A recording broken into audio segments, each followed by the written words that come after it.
Harus sampai keluar Pak kalau bari. Wah, itu bagus auranya. Ya, ini bukan bari biasa. Ini auranya bagus ya. Ya. Ada di sini. Bari iya. Enggak aura. Profilnya ini. Ini bari tua. Kalau bukan yang biasa dia halus. Ini profilnya. Dia ada profil namanya. pamornya. Pamor.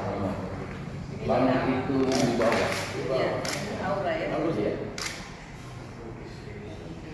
Jadi kalau sudah pegang keris sudah jadi asli Bugis ya, Pak? Ya, ini menunjukkan Pak Sony bukan lagi cuma orang Jawa. Nah. Bahkan spesifik menjadi orang Goa. Wow. Gua ya. Nah, jadi kalau orang tanya ibu, Pak Sony orang apa? Orang Goa. Ada gelarnya, Pak? Ada sebutannya, gelar sebutannya? Iya. Udah. Udah banyak. Di Jeneponto dikasih kelenjar. Iya. Katanya kalau Indonesia bahasa Arab itu Bugis Makassar bukan karena keturunan. Siap. Siapa pun yang bisa berada harkat martabat. Betul. Dan itu Bapak udah jadi wajar kalau Bapak sudah jadi orang Bapak.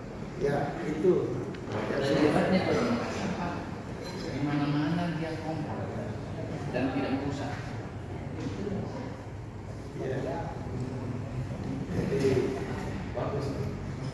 Tidak merusak. Tidak pernah Bapak dengar orang Bugis berantem di daerah di mana dia tinggal. Tidak sama dengan orang Madura, dia ribut. Kalau orang Bugis tidak. Karena memang filosofinya begitu. Di mana kaki diinjak, di situ langit ditunjuk.